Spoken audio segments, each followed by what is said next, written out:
I begin in the name of God, Father, Son, and Holy Spirit, one, now and forever. Amen. There, now you know I'm a Roman Catholic Christian, because it's only us Roman Catholic Christians who do this thing. If you're a different kind of Catholic, you might do this sort of thing. And most people who aren't Catholic Christians don't ever do this sort of thing because it's too much show. Or at least, I don't know why they don't, but they don't. They'll say those words, but they don't do the gesture. It's one of the things I learned after I was a little kid, that there were Christians that weren't like me.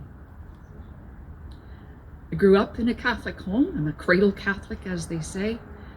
Mass happened every Sunday and holy day of obligation. There were prayers at mealtime, prayers at bedtime. My father and mother were, I hate that word devout because I'm not sure what it means, but they were observant for sure. Dad was a fourth generation immigrant from the Schwarzwald in Germany, and he spoke only German when he started primary school in about 1920, or I would say 22, 23. Probably a dangerous time to be speaking only German anywhere in Canada. His family was deeply rooted in Bruce County. Yeah, that was that. And he often said, especially in his later years, "I'm so glad our forefathers came to this part of the world." And my mother would mutter, "And our foremothers." My mother's people were first-generation immigrants from Austria and Russia. They came to Manitoba, then to Saskatchewan, and Dad met Mom in British Columbia, which is a story all by itself.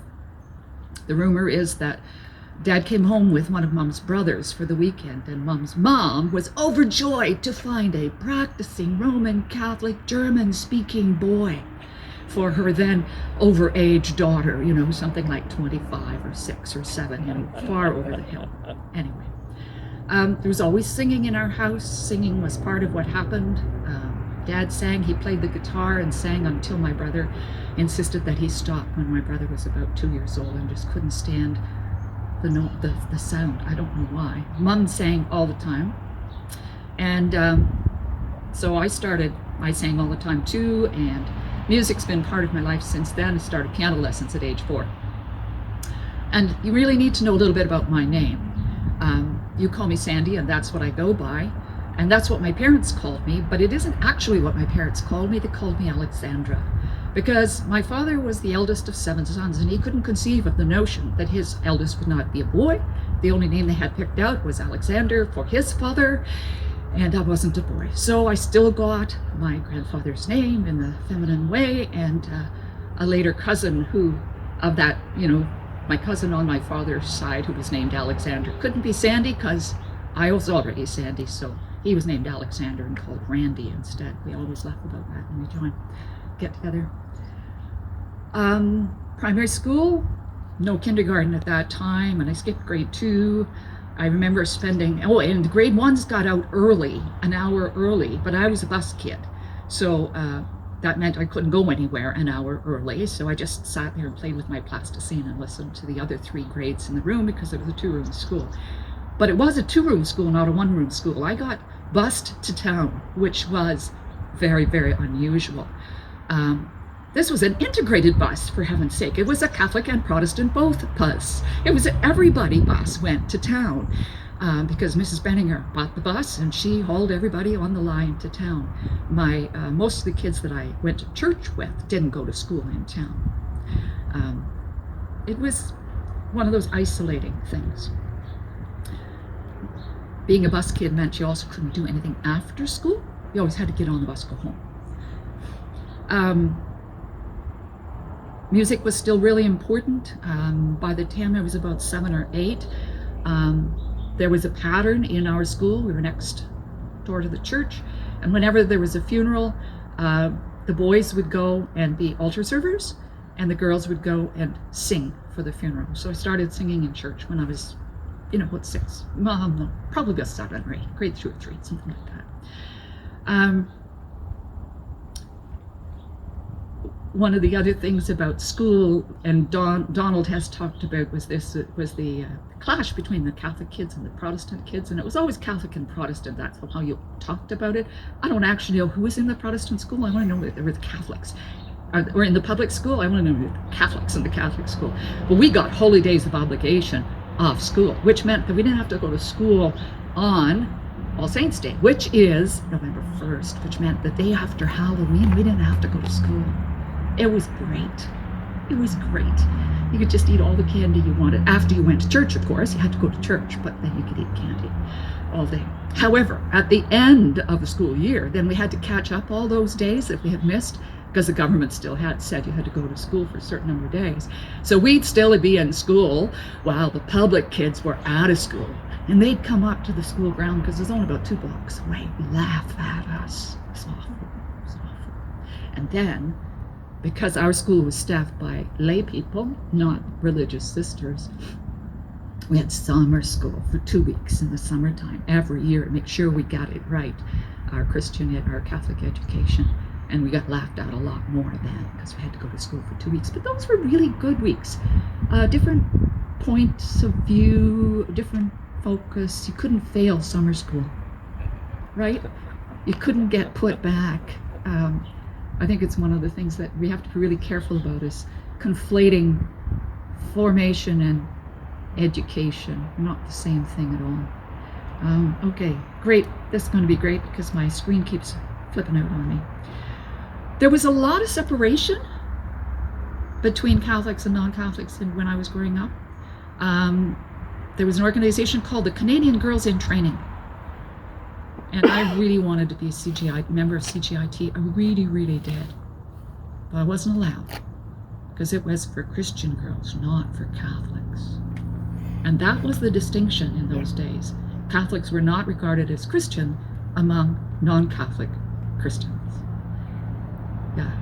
On the other hand, my dad told the story, and I never experienced it, but he told the story of not being permitted to go to the Remembrance Day ceremonies because there was not a priest present.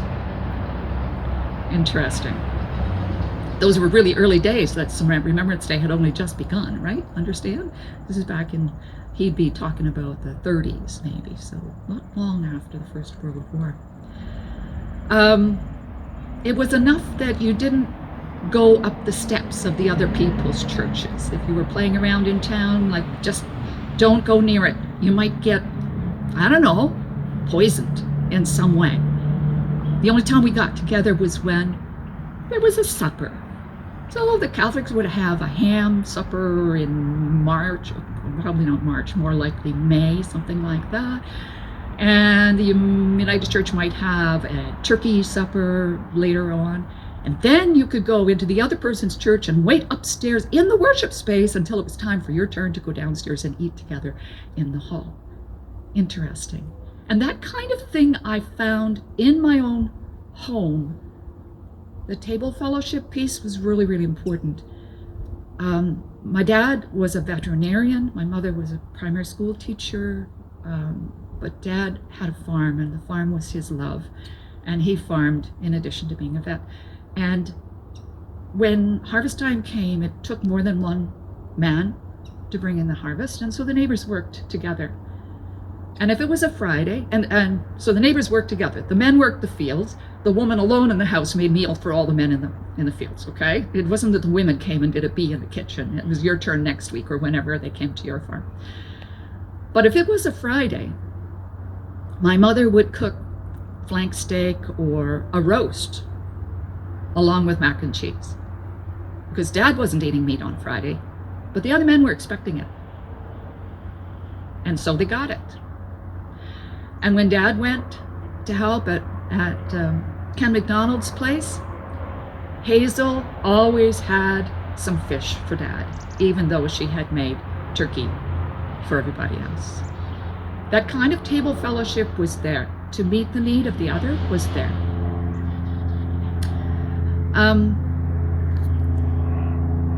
Secondary school.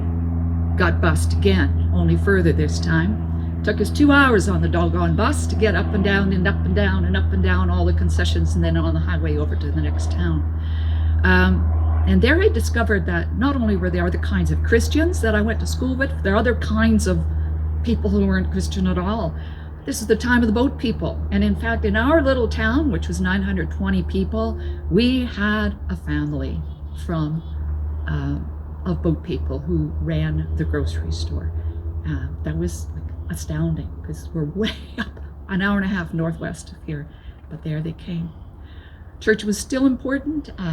Sacraments had of First Communion, Reconciliation, Confirmation had all happened in primary school, but the music continued, and I think the formative thing in high school time was Vatican II. Vatican II happened in 1963, before and after 1963. I was 13. I remember being taken to the cathedral in Hamilton to learn the new English Mass so that I could lead it in my parish.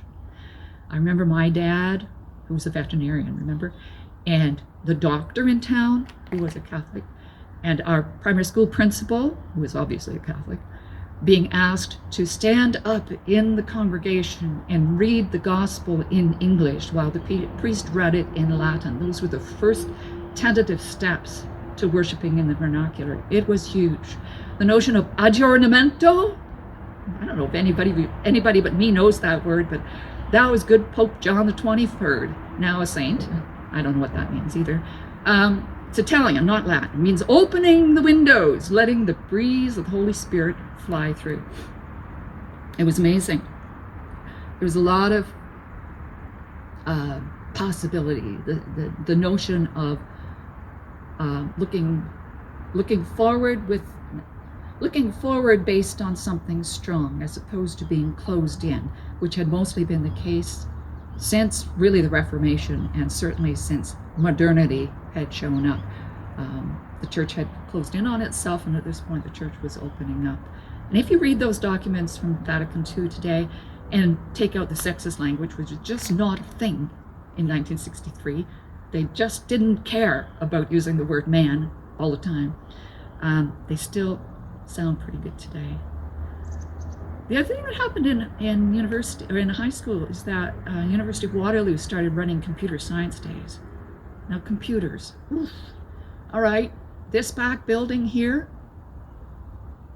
might have held the tape drives, might have held the storage for the IBM 360-65. The middle building, the main building here, was not quite big enough to be the Red Room at University of Waterloo. And we would drive from an hour and a half down to play with the computers on a Saturday, because they wanted to help keen kids get to know, feel comfortable with computers. And I was one of those keen kids, and I had a boyfriend who had a car, and we would drive down and play with the computers and then drive home again. So when I graduated high school, I went to university. I was the only person from my primary school who went to university. Okay. The rest of my family, rest of my sibs, I have three sisters and a brother, all went to university. They were all younger than I, except for my brother, who went into the trades and has made a good life for himself in that way. But my dad was a university grad as a veterinarian. Unheard of. Unheard of. It's one of the things that set our family apart. First year was a real challenge. I was barely 16 because I'd skipped a grade. I wasn't barely 16. I was almost 17. I had never lived away from home. I was so scared. And then 4 months later, I went on a work term to Ottawa, where I went by train. I moved by train to Ottawa. I was so scared. It got better. Okay, university got better, and I wouldn't have passed up that time for anything. One of the things that university did for me was finding myself as a person, and I highly recommend that every young person have the opportunity to do something between the end of high school, where it's paid for and you're under your parents' aegis, to the beginning of responsibility, whether that's being married or taking a full-time job or whatever. Some gap years in there to be with other young people and kind of cut your teeth on what the world's going on. I continued to go to church. I was lucky insofar as St. Jerome's University, this is going to be interesting. St. Jerome's University had mass on Sunday nights, so I was living at residence at university, and we'd have lunch or dinner in the dining hall, and then I'd stand up and say, okay, I'm going to church, who's coming? And there might be 3 or there might be 15 who came along just because it was something to do on Sunday night. Didn't much matter what they were. I didn't care. They didn't care. And the priests there didn't care either. And whoever showed up got jobs to do. So, you're going to read today? Sure, good. All right. And then when mass was over, we'd go across the creek and play, we'd shoot pool. Lions versus the Christian. It was fabulous. I worked in Ottawa, and then I moved to Montreal because I had met my husband at the university, and he lived in Montreal, and we decided we would live there afterwards. And so we lived there for 2 years and eventually migrated back here to Waterloo, because being in Montreal and being unilingual, he more than I, surprisingly, was not a good thing to be in 1973, 4, 5, 6. Poor thing to be. So we came back here. Interestingly, David chose to become a Catholic before we got married, and I never really asked him why, but it was a real gift to me and my family. I think the thing about mothering with respect to my faith journey is the sense of overpowering commitment and love for my children. Just overtakes you like crazy.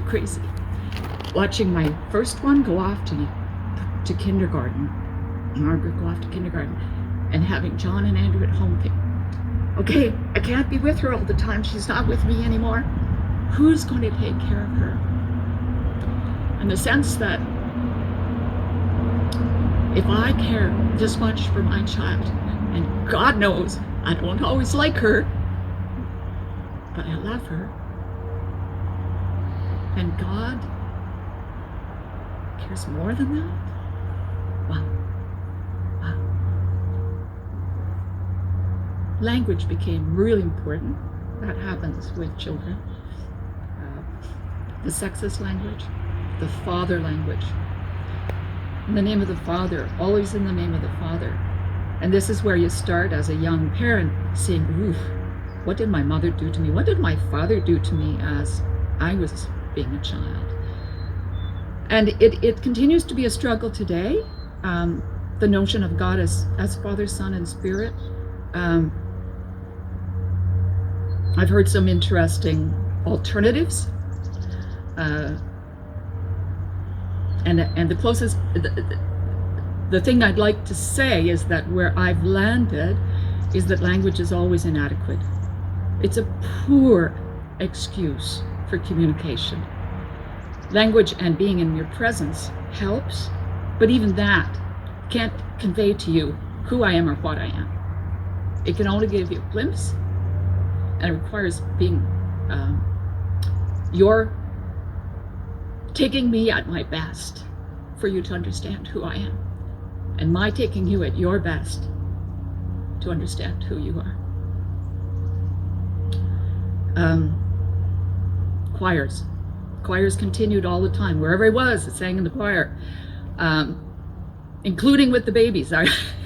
When our middle child was born, there were a number of families who had children in the choir, and the little girls would wear white surplices and the little boys would wear red cassocks. And when I was pregnant with John, I went out and bought a red sleeper and a white sleeper because I didn't know what was going to be John, and I knew I wanted to have the right colored sleeper to put him in that first Sunday when I brought him to church, which I did.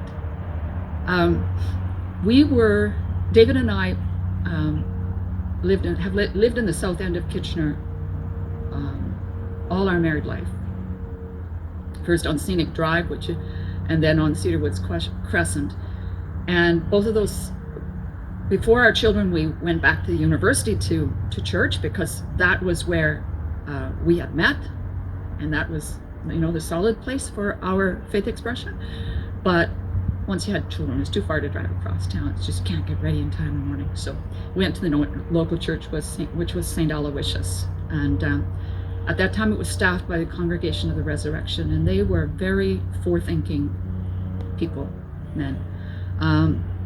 They included and welcomed lay involvement as far as they could possibly do, and that didn't change over time from 76 when we started going there until 2000, until 1996 when they left there.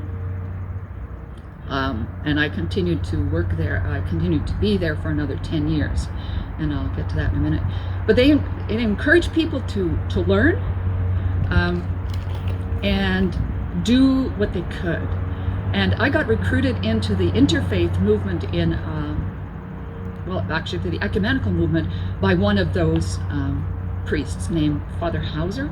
He had helped organize the KW Council of Churches back in the early 60s.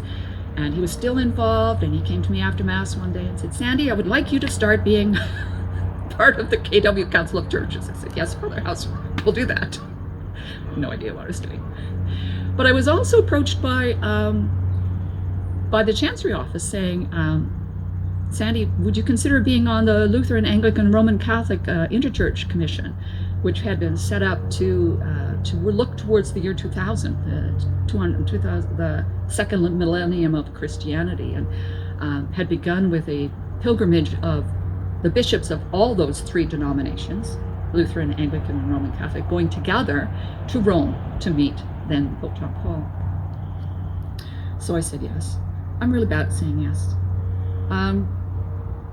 And then I was permitted to exercise my gifts. And so I did. I did not have the training. I did not have any initials after my name that said I could do what I was doing.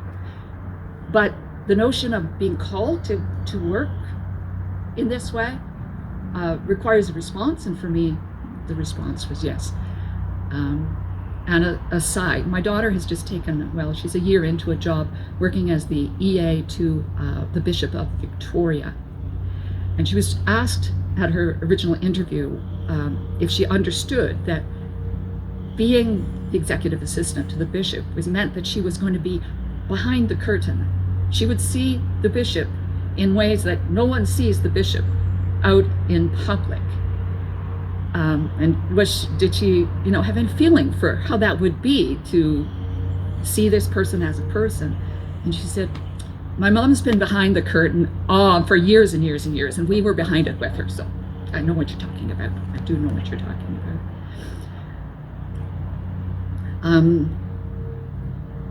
So I exercised a fair amount of leadership with children's programs and with music while the CRs were at St. Aloysius. And then when they left, the new priest who came in, Father Con O'Mahony, whom some of you may have met, was even more thoughtful about the possibility of lay leadership and female leadership. And he hired me a year in to help because he needed some help for 6 months, 50 hours a month. And within a year, I was working full time. And towards the end, I was running 3 choirs and doing everything possible, really. The CRs continued to be involved at St. Aloysius, and I remember Father Bernie Hayes saying to me one time as we were on our way to having done the funeral in the church and are on our way to the cemetery, he said, "Sandy, why don't we just ordain you? It'd be a lot easier if I didn't have to come along." I said, "I don't know, Father Bernie. I don't have any way of making that happen." So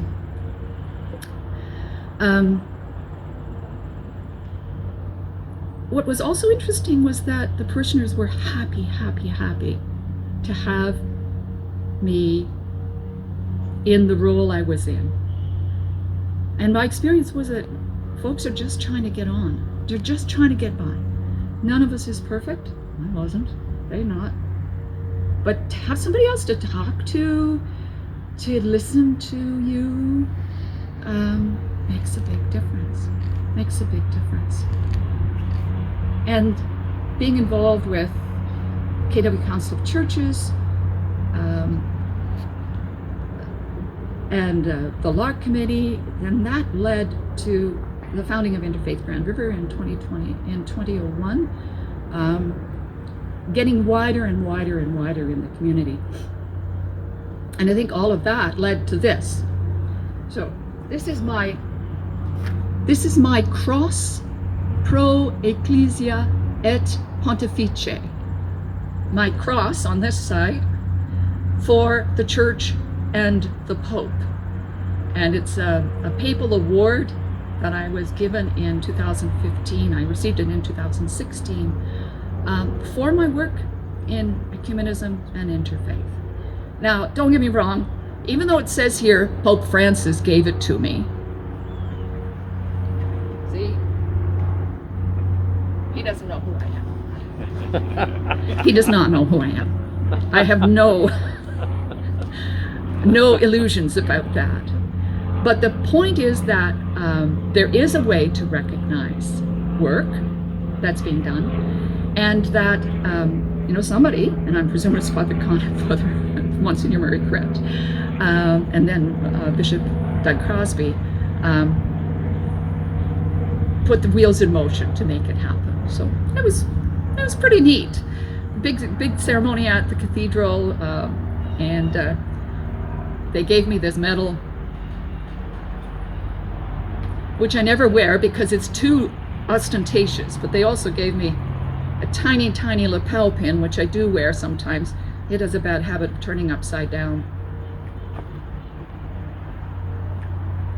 And my daughter celebrated by giving me these socks. She couldn't be at the ceremony because she lives in Victoria, but these are bishop's socks. They were bought at the store in Rome where bishops buy their purple socks.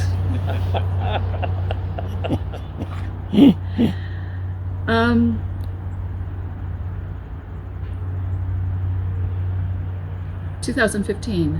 By then I had finished my Master's of Catholic Thought at the University of Waterloo, or at St. Jerome's University.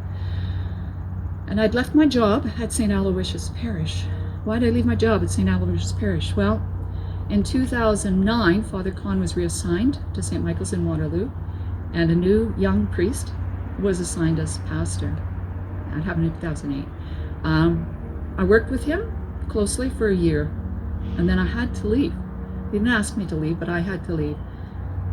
The new young priests are, not all of them, but many of them,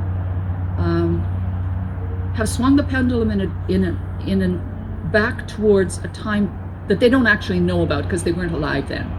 It's when I was a child, but he wasn't born then yet. And the notion of lay involvement and women too, but more lay, like just suspicious, very suspicious. And you can't lead, a leadership team has to lead in the same direction. I thought it was morally wrong to be leading in a different direction. So I left, went out, which was fine. The pendulum swings. You can even just look at the popes that I'm aware of. I know there were several before John the 23rd when I was too young to know what their names were, but if John the 23rd and then Paul the 6th and then JP2 and then Benedict and then Francis, that for me is where we are right now, is a high point. But it'll swing again. The church is too big and too old to move quickly anywhere.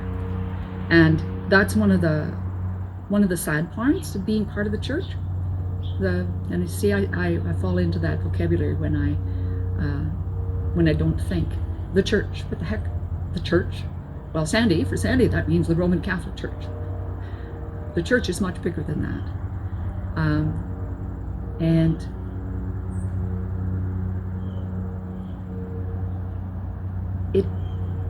it requires a really long and wide view to make stuff happen well.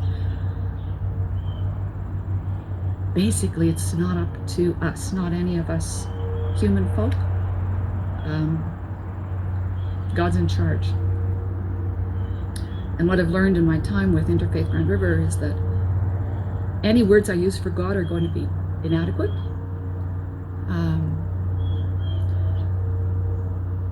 I've learned that call happens in many ways. So my call to ministry at St. Aloysius Parish was totally clear, but my call to leave there was just as clear.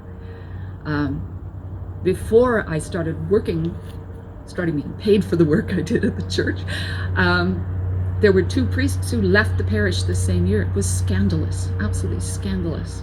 And in fact, people tended not to even remember that they had ever existed at our parish. And that's one way of handling division. And yet, I knew those guys. I knew them well.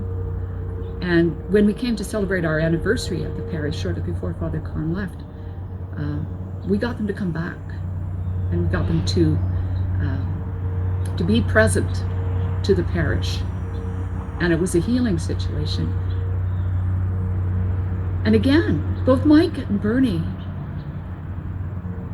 were called in a different direction than what our parish thought they ought to be called to. And for me, the important thing about being a Roman Catholic Christian is, first of all, I have to listen to the call, which is call from God, mediated by the people around me. Mediated by the people around me. And it may change over time. It's not univalent, it's not all the time. And I think that, for me, is what I've found here at Interfaith Grand River, too. Each of you has a call to be faithful, whatever that means. Whatever that means for you. And if you are faithful, it's all that's asked. And where you are not faithful, God provides. Where I am not faithful, God provides. I'm way over time, I'm sure. Yeah, I think I'm going to leave it there and ask if there's some questions.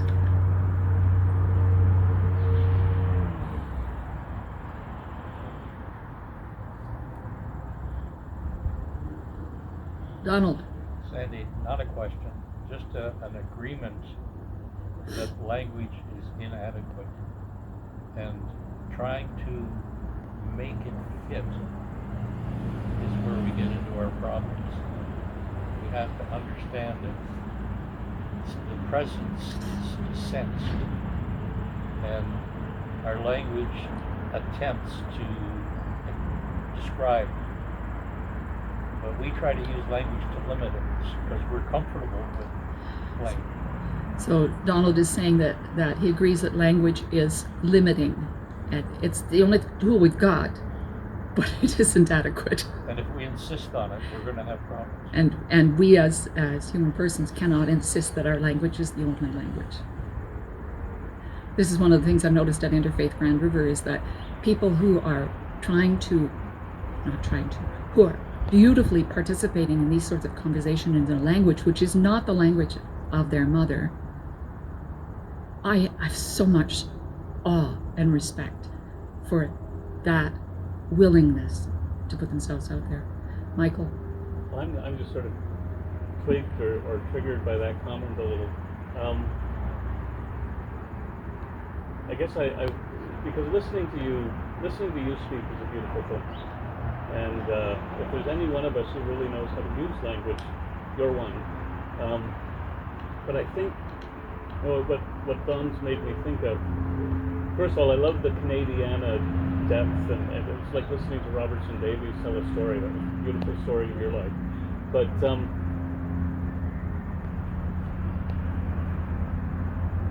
you speak from the heart. And you always do, and you always try to reach the heart of the person you're speaking to. It's one of the things I've admired, how well you do that with everyone you speak with. And I think that takes away the limits of language. Because then we're not listening for the words and the grammar, we're not listening for the structure, the poetry, whatever it might be. We're listening for the mood, the feeling, the intention that's behind the words. And that comes very clear. Well, language doesn't limit that if you're not relying on the words. Yeah, you can't rely on language only. Again, I'll say it's a tool. It's one of the tools we've got, but it isn't adequate. It requires more.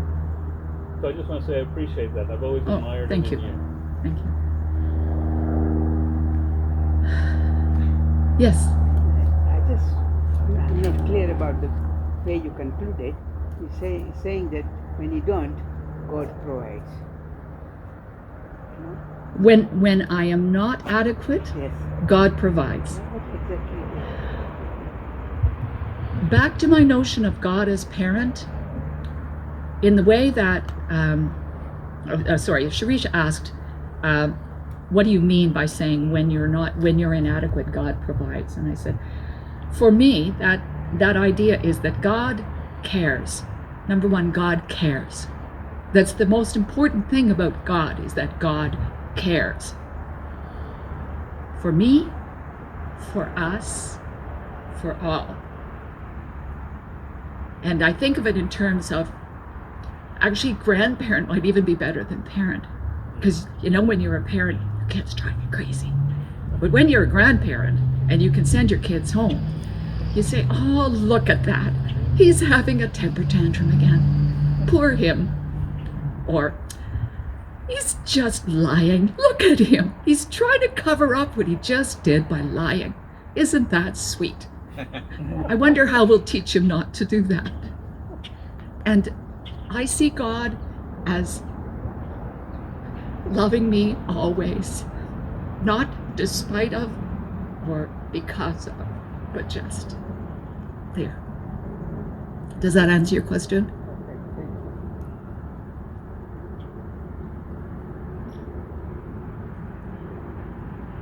I'm going to send you off to your small groups with two things. First of all, I've always felt on the periphery of everything in my whole life. Being a bus kid did not help. Having parents who were educated rather than not educated did not help. Being smart did not help. Being unathletic, not to mention fat, did not help. The periphery is a scary place, but it's the place where growth happens. But it's not adequate to be, you need to be on the periphery, not off the periphery. You need still to be connected, or the growth. Otherwise, the growth isn't possible. I think of a tree grows at the edges, but it needs the roots and the bark to protect that layer of growth. And that's what my religion does for me. It gives me the roots and the edge so that I can grow as I meant to be.